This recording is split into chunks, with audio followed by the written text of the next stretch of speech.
Guys, Assalamualaikum warahmatullahi wabarakatuh. Selamat datang kembali di Andrik Channel. Kali ini akan kembali dikupas Tax Mentor ya, atau Q&A perpajakan terkait dengan hasil diskusi atas pertanyaan beberapa pemirsa Andrik Channel.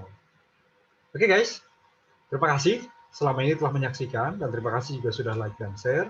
Dan sebagai bentuk apresiasi yang dapat menambah motivasi dalam pembuatan video-video pajak guys, mohon klik tulisan subscribe di bawah ini yang masih berwarna merah. Gratis guys, tinggal klik. Oke, inilah dia pertanyaannya.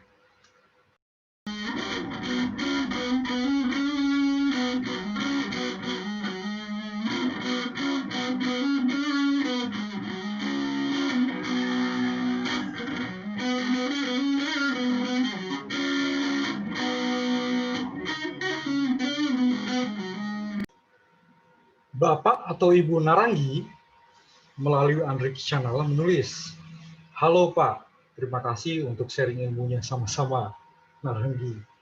Saya penasaran dengan pembukuan yang dilakukan oleh wajib pajak orang pribadi pengusaha. Sejauh mana cakupan pembukuan yang harus mereka lakukan? Apakah seluruh aset atau harta yang dimiliki harus dibukukan? Contoh, rumah pribadi, rekening bank untuk keperluan pribadi, dan lain-lain. Terima kasih sebelumnya." Oke, jawabannya semuanya. Semuanya guys. Ya, cakupan pembukuan yang harus dilakukan ya berarti semuanya. Karena sebelum kita buka peraturan pajaknya ya, karena memang konsep atau ketentuan pembukuan itu kan sebenarnya satu. Jadi kalau misalnya memang wajib pembukuan, ya, bukan pencatatan, maka ya pembukuan harus diselenggarakan sesuai dengan ketentuan yang berlaku. Oke, sekarang kita lihat guys. Pertama, kita akan lihat lebih dahulu dari peraturan perpajakan, terutama Undang-Undang KUP ya guys. Oke, kita lihat sini pasal 28 ayat 1 Undang-Undang KUP. Wajib pajak orang pribadi yang melakukan kegiatan usaha atau pekerjaan bebas dan wajib pajak badan di Indonesia wajib menyelenggarakan pembukuan. Oke, pengecualian di ayat 2 guys, yang pencatatan, oke kita skip.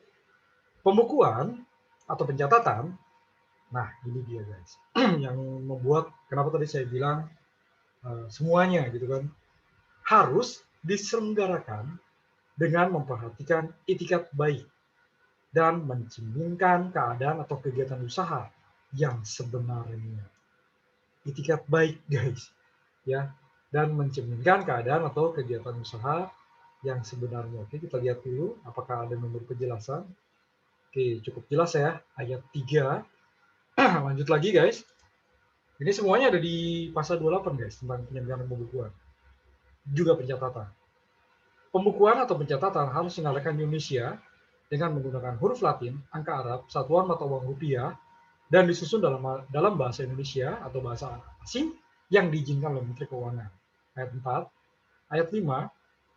Oke, pembukuan diselenggarakan dengan prinsip tata asas. Nah, ya kan, tata asas dan dengan sales aktual atau sales kas. Jadi terserah nih mau pakai aktual basis atau cash basis gitu ya. Oke, nah ini guys ya ayat 7.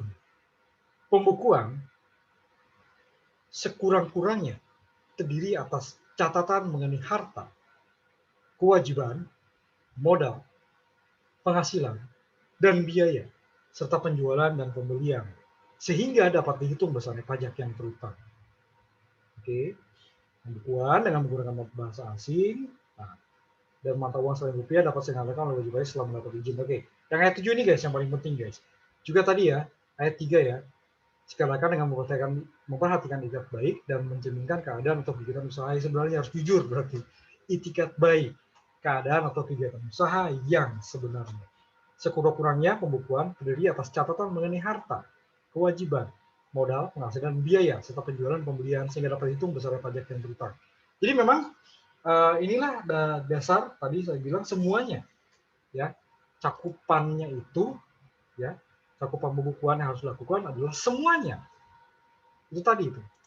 Ya, catatan mengenai harta, kewajiban, modal, penghasilan, dan biaya serta penjualan dan pembelian. Oke, kita lihat di memo di penjelasan guys supaya lebih clear lagi ya. Pengertian pembukuan telah diatur dalam pasal 1 angka 29. Pengaturan dalam ayat ini dimasukkan agar berdasarkan pembukuan tersebut dapat dihitung besaran pajak yang terutang. Selain dapat dihitung besaran pajak penghasilan, pajak lainnya juga harus dapat dihitung dari pembukuan tersebut. Agar pajak pertambahan nilai dan pajak penjualan atas barang mewah dapat dihitung dengan benar, pembukuan harus mencatat juga jumlah harga perolehan atau nilai impor, jumlah harga jual atau nilai ekspor, jumlah harga jual dari barang yang dikenakan pajak penjualan atas barang mewah, jumlah pembayaran atas pemanfaatan barang kena pajak tidak berwujud dari luar dari pabean, di dalam daerah pabean, dan atau pemanfaatan jasa kena pajak dari luar dari pabean, di dalam daerah pabean. Jumlah pajak masukan dapat dikenakan dan yang tidak dapat dikenakan. Nah, ini guys, kuncinya yang di paragraf ketiga ini. Dengan demikian, pembukuan harus diselenggarakan dengan cara atau sistem yang lazim dipakai di Indonesia. Misalnya berdasarkan standar akuntansi keuangan, kecuali peraturan perundang-undangan, perpajakan menentukan lain. Artinya memang cakupannya semuanya. Seperti halnya kita pembukuan untuk badan, ya, membuat laporan keuangan berarti guys, ya, gitu ya. Rumah pribadi rekening kan orang pribadi pengusaha masalahnya kan, Bapak atau Ibu Naranggi ini. Jadi semuanya yang harus dilaporkan dalam laporan keuangan. Ini sebagai contoh ya guys. Contoh bentuk laporan keuangan, karena ini mirip seperti PT, ya seperti biasa, laporan apa? Neraca, balance sheet, juga laporan laba rugi, gitu ya.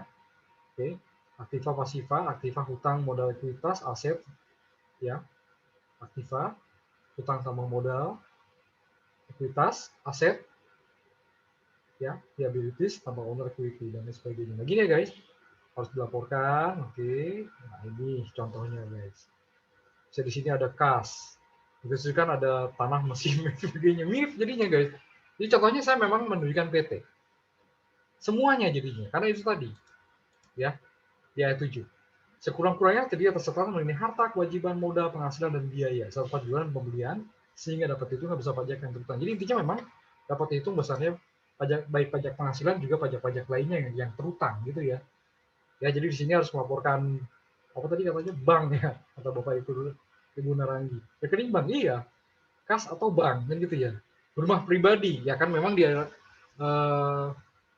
di SPT orang pribadi pun kan memang wajib melaporkan rumah ya di daftar harta, daftar utang juga. Tapi karena di sini melakukan pembukuan, maka berarti harus menyusun neraca juga laba dan rugi guys. Juga laporan arus kas. Ya, gitu ya guys. Perubahan modal dan lain sebagainya. Jadi memang kembali lagi ke sini guys. Dengan demikian, pembukuan harus diselenggarakan dengan cara atau sistem yang lazim di Indonesia, misalnya berdasarkan standar akuntansi keuangan, kecuali peraturan perundang-undangan perpajakan menentukan lain. Jadi begitu guys. Jadi memang semuanya. Dan di sini memang harus memperhatikan itikat baik dan mencerminkan keadaan atau kegiatan usaha yang sebenarnya. Ya, keadaan atau kegiatan usaha yang sebenarnya. Oke, jadi gitu Bapak atau Ibu Naranggi. Ya, jadi jawabannya iya. Cakupannya semuanya seperti halnya badan. Seluruh aset, harta yang dimiliki harus dibukukan. Jangan lupa orang pribadi, pengusaha yang pembukuan selain wajib membuat laporan keuangan, toh juga kan ada lampiran khusus untuk melaporkan harta dan kewajiban. Oke, demikian ya, gitu aja sih memang. Jadi intinya iya, semuanya seperti halnya badan, membuat laporan keuangan. Oke guys, demikian Tax Mentor kali ini. Nantikan Tax Mentor berikutnya dan juga video-video pajak yang disajikan di Android Channel. Oke, terima kasih telah menyaksikan dan terima kasih juga sudah like dan share.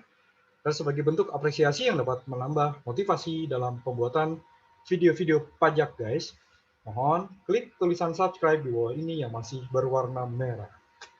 Oke, wassalamualaikum warahmatullahi wabarakatuh.